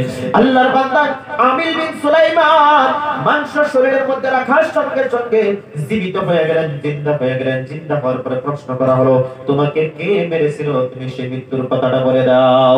সঙ্গে সঙ্গে রে আমির বিন সুলাইমান বললেন আমাকে আমার ভাতিজা সম্পত্তির লোভে আমাকে কতল করেছিল, খুন করেছিল, সেই জন্য আমি কথাটা বলে দিলাম। আল্লাহর বান্দারা একটু গভীর মনোযোগ দিয়ে কথাগুলো শুনেন। আমি বলতেছিলাম মুমিন যদি হতে পারেন, ঈমানদার যদি হতে পারেন, আল্লাহ পাক রব্বুল আলামিন জানিয়ে দিয়েছেন তোমাদেরকে উন্নত মানের খাবার ব্যবস্থা আমি আল্লাহ পাক রব্বুল আলামিন করে দিব। এবার এতিম সন্তানটা একটা গরু তার সম পরিমাণে স্বর্ণ মুদ্রা যদি পায় থাকে, এই মানুষটা হাজার হাজার বছর বসে বসে বসে খেতে পারবে কি পারবে না? অবশ্যই পারবে। সেই জন্য বাবাজিরা, এক নম্বরে আমরা কোরআন শরীফ শোনার পরে ঈমানের জজবা বাড়তে হবে, আল্লাহর উপরে তাওয়াক্কুল করতে হবে, নামাজ প্রতিষ্ঠা করতে হবে, আল্লাহ দেওয়া সম্পদ, আল্লাহ দেওয়া মালের দিকে আল্লাহর রাস্তায় খরচ করতে হবে, ব্যয় করতে হবে। যদি করতে পারি রে, আল্লাহ সন্তুষ্ট হবে, মদিনার কামলেওয়ালা নবী সন্তুষ্ট হয়ে যাবে, আল্লাহর জান্নাত আপনাদের জন্য আমাদের জন্য সুগম হয়ে যাবে। জোরে জোরে বলি সুবহানাল্লাহ। বাচ্চা সন্তান রে, মায়ের কথা কিরকম করে ভাবে মেনেছিল রে বন্ধু? মায়ের কথা কিভাবে পালন করেছিল আল্লাহ পাক পরবর্তীকার আলম মায়ের কথা পবিত্র কালামুল্লাহ শরীফের ভিতরে তিনি ঘোষণা করে দিয়েছেন, ওয়া কাদা রাব্বুকা আল্লা তা'বুদু ইল্লা ইয়্যাহু ওয়া বিল ওয়ালিদাইনি ইহসানা। আল্লাহ পাক রব্বুল আলামিন জানিয়ে দিলেন তোমার মায়ের সঙ্গে বাবার সঙ্গে তোমরা কি করো, আমি আল্লাহ ইবাদতের মধ্যে কোনো বস্তু শরীক করিও না। বাবার সঙ্গে মায়ের সঙ্গে ইহসান ব্যবহার করো, ভালো ব্যবহার করো। ভাই গো, আজকে আমাদের বাবা মার সঙ্গে কিন্তু ভালো ব্যবহার হচ্ছে না, কথা বলি ঠিক কিনা? আল্লাহ নবী সাল্লাল্লাহু আলাইহি সাল্লামের কাছে রাসূলুল্লাহ সাল্লাল্লাহু আলাইহি সাল্লামের কাছে এক সাহাবী যায় বলেন হুজুর খেদমত করব কার? আল্লাহর নবী বললেন তোমার মায়ের। আবার প্রশ্ন করলেন হুজুর খেদমত করব কার? আল্লাহর নবী বললেন তোমার মায়ের। আবার যখন প্রশ্ন করলেন হুজুর খেদমত করব কার? আল্লাহর নবী বলেন রে তোমার মায়ের। চতুর্থবার যখন প্রশ্ন করলেন হুজুর খেদমত করব কার? আল্লাহর নবী বললেন তোমার আব্বা। মায়ের কথা নবীজি তিনবার বলে দিয়েছেন। কিসের জন্য বলছে রে পাগল? জানোনি যেই মা একটা জীবিত মানুষ, তুমি একটা জীবিত মানুষ। মায়ের পেটের মধ্যে 10টা বার 10 দিন ছিলাম রে বন্ধু। যেই জননী মা এত কষ্ট করেছে, মেহনত করেছে, সেই জন্য নবীজি মায়ের কথা তিনবার করে বলে দিয়েছে। বন্ধুগণ, আমাদের দেশের থেকে আমাদের অঞ্চলের থেকে কত মানুষ হজ্জের মধ্যে যায় গো। সবার হজ কিন্তু আল্লাহর দরবারে মঞ্জুর হয় না। কিন্তু আমার নবী বলেছে রে পাগল, কোন সন্তান বাহিরের দিকে বিদেশের থেকে আসিয়া যদি সৎ নজরে মায়ের দিকে একটা বার যদি তাকাই রে পাগল, একটা হজের সওয়াব আমার আল্লাহ তাআলা আমল নামার মধ্যে দিয়ে দেন। বলি সুবহানাল্লাহ। সেই জন্য বন্ধুগণ, হারে যাদের মা নাই কার দিকে তুমি তাকাইবা, যাদের বাবা নাই কার দিকে তাকাবারে বন্ধু? আল্লাহর বান্দারা মা যারা ছেড়ে যুবক তুমি বিদেশে থাকো বাহিরে থাকো দোকান পাহাড়ে বিজনেসের মধ্যে থাকো রে তুমি সন্ধ্যার সময় যখন বাড়িতে আসো আসিয়া বলবা মা গো আসো তোমার আয়না মাখা মুখখানা আমি একটিবার দেখে নিতে চাই কারণ আমার নবী বলেছে তোমার মুখের দিকে যদি একটিবার আমি যদি তাকাই একটা হজের সওয়াব আমার আল্লাহ পাক রব্বুল আলামিন আমার আমলনামার মধ্যে লিপিবদ্ধ করে দিবে পাই গো যতটা দিন আপনি বেঁচে থাকবেন এই আমলটা করবেন বিদেশে যাবেন গুয়াহাটিতে যাবেন গুয়াহাটি থেকে আসার পরে মায়ের সম্মুখে একটু সময় দাঁড়িয়ে থাকবেন যা কিছু আনবেন মায়ের হাত দিয়ে শুরু করবেন মার হাতের মধ্যে দিবেন মুখের দিকে তাকাবেন 1 মিনিট 2 মিনিট আধা মিনিট করে মায়ের মুখের দিকে চেহারার দিকে তাকিয়ে থাকবেন একটা হজের সওয়াব আপনার আমলনামার মধ্যে আমার আল্লাহ লিপিবদ্ধ করে দিবে সেজন্য বন্ধুগণ আমার ভাইরা আরে যাদের মা হারিয়ে ফেলেছো যাদের বাবা হারিয়ে ফেলেছো আমার নবী বলেছে তোমার মায়ের কবরের পাশে চলে যাও বাবার কবরের পাশে চলে যাও সূরা ফাতিহা তিলাওয়াত করো দুরূদ শরীফ তিলাওয়াত করো দুরূদ শরীফ পড়ো তওবা ইস্তিগফার পড়ো সূরা ইখলাস তিলাওয়াত করো আল্লাহর কাছে দোকানে হাত করো আল্লাহ মায়ে কত কষ্ট করেছে বাবা কষ্ট করেছে হারে আমারে ইতিম করে দুনিয়ার জমিন থেকে বিদায় নিয়ে কবরের মাটিতে শুয়ে আছে পৃথিবীর কত জায়গা দেখলাম আনাচে কানাচে ঘোরাফেরা করলাম বাবার মতন মার মতন চেহারাওয়ালা মানুষ এই দুনিয়ার জমিনের মধ্যে পাইলাম না রে আল্লাহ মেহেরবানি করে তোমার কাছে আমার মা বাবা চলে গেছে একটুখানি দোয়া করি আল্লাহ আমার মা বাবার तमाम জীবনের গুনাহ তুমি maaf করে দাও আল্লাহ রাব্বুল আলামিনের রহমতের হাত ছানি দিয়ে দাও আপনার तमाम জীবনের গুনাহ সহ আপনার বাবা মার জীবনের গুনাহ maaf করে দিবে সিল্লে বলুন সুবহানাল্লাহ সেজন্য যুবক ভাইরা আমার মার সঙ্গে বেয়াদবি করবেন না বাবার সঙ্গে বেয়াদবি করবেন না বাবার মহব্বত করবেন মার মহব্বত করবেন বউয়ের কথাই কিন্তু বাবা মাকে আলাদা করা যায় না কিন্তু বাবা মার কথাই বউয়ের আলাদা করা যায় আমার নবী পারমিশন দিয়েছে আমার নবী অর্ডার দিয়েছে বউয়ের কথাই বাপ মাকে আলাদা করা যায় না কিন্তু সেটার উল্টা আমরা চলতেছি স্ত্রীর কথাই বাপ মাকে আলাদা করে দিতেছি আরে এই পৃথিবীর হাওয়া বাতাস আলো যিনি দেখালেন তিনি হলেন মা আর সেই মাকে আমরা ভুলে গেছি বাবাকে আমরা ভুলে গেছি স্ত্রী বলে যে এদের সঙ্গে সংসার করা যাবে না বলে আমরা স্ত্রীকে মানে ছেড়ে যেতে পারলাম না মা বাবাকে ছেড়ে দিতে বাধ্য হলাম বন্ধুগণ মা বাবাকে ছাড়া যাবে না যতদিন বেঁচে থাকবে আজকে থেকে ইরাদা করেন যে আমার মা যতদিন বেঁচে থাকে বাবা যতদিন বেঁচে থাকে যত কষ্ট যত বেদনা আছে আমাকে দিতে থাকো আমি মাথা পেতে নিব এই জন্যই মেনে নিব এর থেকে বেশি কষ্ট আমার মা আমাকে পেটে ধারণ করে করেছে কোনোদিন কারো কাছে অভিযোগ করে নাই কথা বলেন ঠিক কিনা কোনোদিন অভিযোগ করেনি সেজন্য কবিও বলেছে বউয়ের কথাই মাকে তুমি করোনা অপমান তোমার দেহের রক্ত মাংস মায়ের অবদান তোমার দেহের রক্ত মাংস মায়ের অবদান বউয়ের কথাই মাকে তুমি করোনা অপমান তোমার দেহের রক্ত মাংস মায়ের অবদান বউ হারালে বউ পাবি তুই প্রতি ঘরে ঘরে মা হারালে মা পাবি না হাজার সাধন করে বউ হারালে বউ পাবি তুই প্রতি ঘরে ঘরে মা হারালে মা পাবি না হাজার সাধন করে তাই বউয়ের কথাই মাকে তুমি করো না অপমান তোমার দেহের রক্ত মাংস মায়ের অবদান তোমার দেহের রক্ত মাংস মায়ের অবদান আমার বন্ধুগণ আমার ভাইরা রে আল্লাহ পাক পরবর্তীকার আলম পবিত্র কালামুল্লাহ শরীফের ভিতরে জানিয়ে দিয়েছে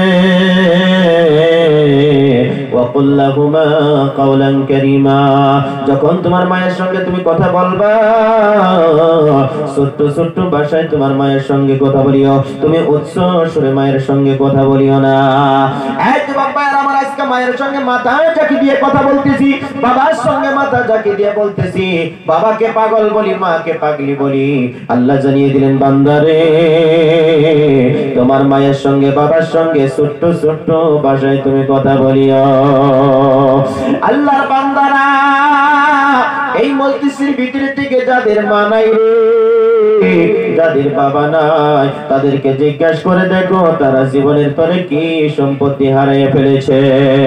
যাদের বাবা বেঁচে আছে, বাড়িতে কেউ না থাকলে কিন্তু বাড়িটা ভরপুর লাগে, বাড়িটা ভরা ভরা লাগে। আপনি যখন বিদেশের থেকে বাড়িতে আসবেন, আসার পরে বাড়িতে তাকিয়ে দেখবেন বাবা নাই মা নাই, কিন্তু মনে হয় আমার সম্পত্তির মধ্যে কিছুই নাই, এরকম অনুভব হয়ে যায়। আল্লাহর আশিক নবীর পাগল রে, বাবা যেই বস্তুটা ব্যবহার করতো বাড়ির মধ্যে রয়ে গেছে, মা যেই বস্তুটা ব্যবহার করতো বাড়ির মধ্যে রয়ে গেছে, কিন্তু বাবার মতন চেহারাওয়ালা মানুষটা বাড়িতে নাই। আল্লাহর বান্দা, রাত্র এখন গভীর হয়ে গেছে বন্ধু, রাত্র গভীর হয়েছে। রাত্র যখন গভীর হয়, পৃথিবীর অফিস আদালত কোর্ট কাছারি সব কিছু বন্ধ হয়ে যায়, কিন্তু আমার আল্লাহ পাক রব্বুল আলামিনের রহমতের দরওয়াজা খোলা হয়ে যায়। আমার আল্লাহ পাক রব্বুল আলামিন জানিয়ে দিলেন, বান্দারে এই রহমতের সময়, মাগফিরাতের সময় যদি তোমরা আমি আল্লাহকে ডাক দিতে পারো, আমি আল্লাহ পাক রব্বুল আলামিন তোমাদের ডাকে সাড়া দিয়ে দিব। আল্লাহ রাব্বুল আলামিন গভীর রাতে চৌথা আসমানে আসিয়া ডাকিয়া বলে, ওয়াকালা রাব্বুকুম উদউনি আস্তাজিব লাকুম, কে আছো তোমরা আমাকে ডাকো, আমি আল্লাহ তোমাদের ডাকে সাড়া দিয়ে দিব। একটু জোরে জোরে বলি না সুবহানাল্লাহ। আমার বন্ধুগণ, আমার ভাইরা, কষ্ট আপনাদেরকে দিব না।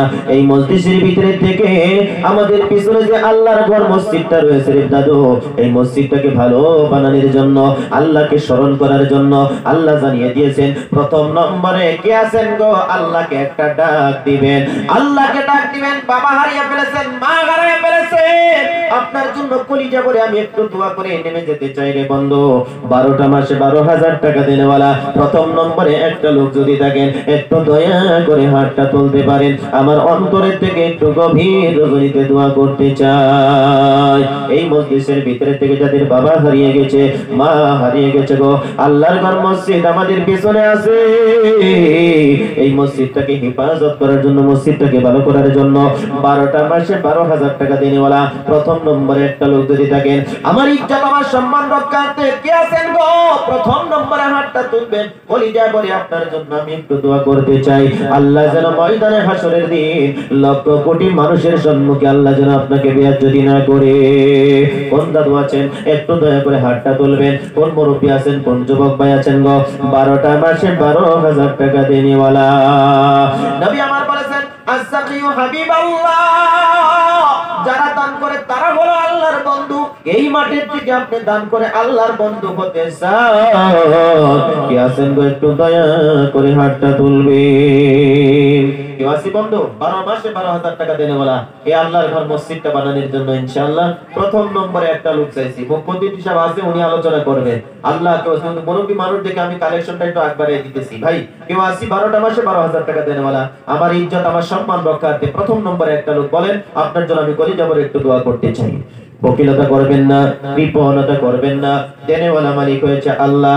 আল্লাহ পাক রব্বুল আলামিন আপনাকে সম্পত্তি দান করেছে, আল্লাহ দেওয়া সম্পত্তি থেকে, আল্লাহ দেওয়া মালের থেকে আল্লাহর রাস্তায় খরচ করবেন, নচেত আমরা কিন্তু মুমিন হতে পারবো না। নারে তাকবীর, তাকবীরে দেন বেটা, নারে তাকবীর। একটু হাত তুলে দোয়া করুন, আল্লাহুম্মা আমিন। ربنا ظلمنا أنفسنا وإن لم تغفر لنا وترحمنا لنكونن من الخاسرين। আরে আমার ভাই আব্দুল, রব্বুল আলামিন, আয় আল্লাহ ইয়া আরহামার রাহিমিন, বাবা হারা ইতিমটা 12 মাসে 12,000 টাকা দিবে। আয় আল্লাহ রব্বুল আমিন সাহেব, রব্বুল আলামিন উনিও 12,000 টাকা দিবে। আল্লাহ আমার আব্দুল ভাই সাহেবের দান তুমি কবুল করো। আল্লাহ বাবার কবরের আযাবকে তুমি মাফ করে দাও। ভাইজানের কামাইতে বরকত দাও, জমিতে বরকত দাও, জমি জামার মধ্যে বরকত দান করে দাও। আয় আল্লাহ আমাদের রুবুল স্যার, ওনার আব্বার বেমার আছে, আল্লাহ দোয়া করি মাবুদ ওনার আব্বাকে তুমি সুস্থতা করে আমাদের মাঝে ফিরিয়ে দাও। আমিন বিরহমাতিকা ইয়া আরহামার রাহিমিন। আল্লাহ রাশিদ নবীর পাগল 3 নম্বরে কোন দাদু আছেন গো? 12টা মাসে 12,000 টাকা দেওয়ালা কোন আল্লাহর বান্দা আছেন? আল্লাহর ঘরের মায়ায় পরে মহব্বতে পরে দান করবেন। এই দান হারানো যাবে না, পালানো যাবে না। কঠিন কিয়ামতের দিন, মুসিবতের সময় এই দান আপনি আমার জন্য নাজাতের কারণ হয়ে যাবে। কে আছেন রে বন্ধু? 3 নম্বরে 12 মাসে 12,000 টাকা দেনেওয়ালা একটা লোক দয়া করে দাঁড়িয়ে যান। আমার কলিজা বলে, অন্তর বলে একটু দোয়া করতে চাই। কে আছেন 12 মাসে 12,000 টাকা দেনেওয়ালা এতগুলো মানুষের ভিতরে থেকে? খুশি মনে বলেন, কষ্ট আপনাদেরকে দিব না, শর্ট করে দিলাম। 5,000 করে টাকা দেনেওয়ালা কারা কারা আছেন? 5,000 করে টাকা দেনেওয়ালা কারা কারা আছেন? খুশি মনে ইনশাআল্লাহ। নগদ যাদের পকেটে আছে, আসেন আমি গুনাহগারের সঙ্গে মুলাকাত করে যান, মুসাফা করে যান। আজকের মুসাফা আর অন্য দিনের মুসাফা একটু ভিন্ন। আয় আল্লাহ রাব্বুল আলামিন, ইয়া আল্লাহ তোমার বান্দা আমাদের সম্মানিত আব্দুল কাদের স্যার রাব্বুল আলামিন, আল্লাহ 12 মাসে 12,000 টাকা দিবে, 2,000 টাকা নগদ দিয়েছে। আল্লাহ তোমার বান্দার দান তুমি কবুল করো, মঞ্জুর করো। বাবা মার জীবনের গুনাহ তুমি maaf করে দাও। আল্লাহুম্মা আমিন, আল্লাহুম্মা আমিন। ভাই 5,000 করে টাকা চাইছে আপনাদের কাছে মসজিদ আল্লাহর ঘর নির্মাণ করার জন্য। কারা কারা আছেন? খুশি মনে বলেন, হুজুর আমার জীবনের কামাতে 5,000 টাকা দিব। নগদ যদি আসে কারো কাছে, আসলে একটু মুসাফা করে যান। ভাই বন্ধুগণ, আল্লাহর রাস্তায় দান করলে, আল্লাহর রাস্তায় খরচ করলে আল্লাহ দেনেওয়ালা মালিক আল্লাহ দিয়ে দিবে। আল্লাহ বলেছেন, লাউ তানালুল বিররা হাত্তা তুনফিকু মিম্মা তুহিব্বুন। যতক্ষণ পর্যন্ত তোমাদের প্রিয় জিনিস, মহব্বতের জিনিস আল্লাহর রাস্তায় খরচ না করবা, আল্লাহর রাস্তায় যতক্ষণ পর্যন্ত ব্যয় না করবা, ততক্ষণ পর্যন্ত তোমরা সওয়াবের অধিকারী হতে পারবা না। আসেন রে বন্ধু, জলদি জলদি প্রথম নম্বরে 5,000 টাকা দেনেওয়ালা কি আছে? 5,000 টাকা দিবার মতো এতগুলো মানুষের ভিতরে থেকে 5,000 টাকা আপনাদের কাছে চাইছি ভাই। গুসা করে বসে থাকবেন না, রাগ করে বসে থাকবেন না, খুশি মনে আল্লাহর ঘরের জন্য দেন। শত্রুতা আপনার সঙ্গে আমার সঙ্গে থাকতেই পারে, কিন্তু আল্লাহর ঘরের সঙ্গে শত্রুতা করা যায় না। আল্লাহর ঘরের সঙ্গে আমরা কেউ শত্রুতা করবো না। হতে পারে আমাকে খারাপ পেয়েছেন, কিন্তু আমাকে খারাপ পেয়েছেন আলহামদুলিল্লাহ, কোনো অসুবিধা নেই, কিন্তু আল্লাহর ঘরকে আপনার খারাপ পাবেন না। আল্লাহর ঘরের মায়ায় পড়ে আমি আপনাদের কাছে আহ্বান রাখছি, 5,000 করে টাকা। যুবক ভাই যারা আছেন, আমাকে যারা খুব মহব্বত করেন, আদর করেন, আমার ইজ্জত আমার সম্মান রক্ষার্থে 5,000 করে টাকা দেন বলে কারা কারা আছি একটু দয়া করে আসি ইনশাআল্লাহ। নতুন নতুন যারা যাদের চাকরি হয়েছে, আমরা নিয়ত করি ইনশাআল্লাহ বেতনের থেকে 1 মাসের দরমার থেকে আধা করে 5,000 করে টাকা দিব ইনশাআল্লাহ। কে কে রাজি আছি একটু হাত তুলে দেখাই ইনশাআল্লাহ।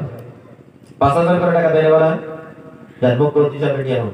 জিকির করুন লা ইলাহা ইল্লাল্লাহ, জুরে লা ইলাহা ইল্লাল্লাহ, লা ইলাহা ইল্লাল্লাহ মুহাম্মাদুর রাসূলুল্লাহ সাল্লাল্লাহু আলাইহি ওয়াসাল্লাম। আমার বন্ধুগণ, কষ্ট আপনাদেরকে দিব না। সিফরাইতে অনেক সিফরাইছে রে বন্ধু। মাত্র 3টা বছরে 24 লাখ টাকার কাছে মসজিদের মধ্যে হয়েছে, শুধুমাত্র এই জনগণের টাকায়। আর সিফরাতে চাই না বন্ধু, 1,000 করে টাকা দেনেওয়ালা নগদ কারা আছেন রে দাদু, একটু জলদি জলদি চলে আসুন, দেরি করবেন না। 1,000 করে টাকা আপনাদের কাছে মসজিদ আল্লাহর ঘরের জন্য ভিক্ষা চাইছি। আসেন ভাই, কারা কারা আছেন 1,000 করে টাকা দেনেওয়ালা? দয়া করে জলদি জলদি চলে আসেন, আপনাদের জন্য আমি দোয়া করে দিই ইনশাআল্লাহ। সুবহানাল্লাহ ওয়ালহামদুলিল্লাহ ওয়া লা ইলাহা ইল্লাল্লাহ। আয় আল্লাহ তাআলা রব্বুল আলামিন, ইয়া আল্লাহ আব্দুল্লাহ করবি সাহেব রব্বুল আলামিন 3,000 টাকা দিবে, 1,000 টাকা নগদ দান করে দিয়েছে। আমি জানা মতে ওনার আব্বা লোকটি খুব ভালো ছিল। রব্বুল আলামিন দোয়া করি মাবুদ, এই সন্তানের দানের খাতিরে ওনার আব্বার কবরটাকে জান্নাতের বাগান বানিয়ে দাও। সিল্লায়া বলেন আল্লাহুম্মা আমিন। আয় আল্লাহ তাআলা আমাদের এই মসজিদের মুয়াজ্জিন সাহেব নুরুল ইসলাম ভাই, আল্লাহ আব্বার জন্য 500 টাকা নগদ দান করে দিয়েছে, আল্লাহ কবুল করো আমিন। আয় আল্লাহ তাআলা আমার ভাই আসরউদ্দিন সাহেব বাবুদরে 1,000 টাকা নগদ দান করে দিয়েছে, আল্লাহ কবুল করো আমিন। আয় আল্লাহ তাআলা বারিক ইলাহি আমার ভাই ইয়া আল্লাহ লাল মামুন ভাই রব্বুল আলামিন বারিক ইলাহি 500 টাকা নগদ দিয়েছেন, 500 টাকা পরে দিবেন, আল্লাহ কবুল করো মঞ্জুর করো। আব্বা আম্মির तमाम জীবনের গুনাহ maaf করে দাও। জবাব বাইরে একটু জবান ছেড়ে বলা যাবে কি আল্লাহুম্মা আমিন। আছেন বন্ধু সকল, হাজার হাজার করে টাকা দেনেওয়ালা এতগুলো মানুষ আপনারা বসে আছেন, আমি জানি আপনারা টাকা নিয়ে আসছেন আল্লাহর ঘরের জন্য, খুশি মনে দান করার জন্য। আল্লাহ আশিক নবী পাগল আর কারা কারা আছেন গো, জীবনের কামাই থেকে 1,000 করে টাকা আল্লাহর ঘর মসজিদের জন্য দেনেওয়ালা। একটা সময় সব ধ্বংস হয়ে যাবে, কিন্তু আল্লাহর ঘর মসজিদ কখনো ধ্বংস হবে না। ভাইরা আমার, কষ্ট আপনাদেরকে দিব না দাদু, যারা আছেন খুশি খুশি মনে আপনারা আল্লাহর ঘর মসজিদের জন্য দান করতে পারেন। কমিটির ভাই যারা আছেন, কমিটির মুরব্বি যারা আছেন, আল্লাহ তাআলা 1500 আল্লাহ তাআলা আমার ভাই হাবিবুর রহমান আল্লাহ পাক সরকার দান করে দিলেন, আল্লাহ দান কবুল করো, মঞ্জুর করো, আল্লাহুম্মা আমিন। এরকম শাহিদ আল্লাহ শাহিদ আলী 100 টাকা দিয়েছে, আল্লাহ দান কবুল করো, মঞ্জুর করো, বাবা মার তামাম জীবনের গুনাহ মাফ করে দাও, আমিন। মা বোনদের কাছে গামছা নিয়ে, রুমাল নিয়ে যান, 3টা 4টা রুমাল নিয়ে যান, রুমালে মুঠ করে এই রুমালটা এইভাবেই করে আমার কাছে নিয়ে আসবেন, টাকা গণার প্রয়োজন নেই, টাকাটা গণার প্রয়োজন নেই, মুঠ করে 4টা রুমাল নিয়ে যান, 4টা রুমাল মুঠ করে এখানে নিয়ে আসবেন, আমি একসঙ্গে করে আমার মায়েদের জন্য দোয়া করে দিব। শাহাবুদ্দিন 500 টাকা দিয়েছে, আমার শরীয়ত ভাই রব্বুল আলামিন আয় আল্লাহ 500 টাকা দান করে দিয়েছে, আল্লাহ কবুল করো, মঞ্জুর করো, আল্লাহুম্মা আমিন। সাদিদুল ইসলাম রব্বুল আলামিন আয় আল্লাহ 500 টাকা দান করে দিয়েছে, আল্লাহ কবুল করো, আয় আল্লাহ তাআলা আমার ভাই তোমরা কোরআন সাহেব রব্বুল আলামিন 500 টাকা দান করে দিয়েছে, আল্লাহ দান কবুল করো, মঞ্জুর করো, আব্বা আম্মির তামাম জীবনের গুনাহ মাফ করে দাও, আমিন। বাবাজিরা, সমবয়সের তরুণেরা, 2টা পায়ে ধরে বলছি, এই মুহূর্তে কেউ উঠবেন না, যারা টাকা দিবেন তারা মাত্র উঠবেন, যারা টাকা দিবেন না ওখানে বসে থাকেন, আল্লাহ সওয়াব দিবে ভাই, আপনার জন্য আর 3জন মানুষ উঠে চলে যাবে। ইয়া আল্লাহ রাব্বুল আলামিন আয় আল্লাহ তাআলা বাড়ি লাগি, ইয়া আল্লাহ হোসেন ভাইয়ের মা আহারে 500 টাকা দান করে দিয়েছে, ওগো আল্লাহ স্বামী ইন্তেকাল করেছে, দোয়া করি আল্লাহ জানের সিনাই কোমর মাসিকে মাফ করে। ইব্রাহিম আলাইহিস সালাম আল্লাহ 100 টাকা দান করে দিয়েছে, ওগো আল্লাহ দান কবুল করো, মঞ্জুর করো, বাবার তামাম জীবনের গুনাহ তুমি মাফ করে দাও, আল্লাহুম্মা আমিন, আল্লাহুম্মা আমিন। এই বাবা আমার অপরূপী বাবাজিরা গো, জীবনে অনেক কামাই করেছেন, বন্ধু বান্ধব নিয়ে, আত্মীয় স্বজনকে নিয়ে খরচ করেছেন, রব্বুল আলামিন নগদ 500 টাকা দিয়েছে, আয় আল্লাহ তাআলা রব্বুল আলামিন আমার চাচা বাবুল আলী রব্বুল আলামিন, ইয়া আল্লাহ আব্দুল হাজির সাহেবের ছেলে আল্লাহ বাবুল আলী সাহেব আমার চাচা 2000 টাকা নগদ দান করে দিয়েছে, আল্লাহ কবুল করে।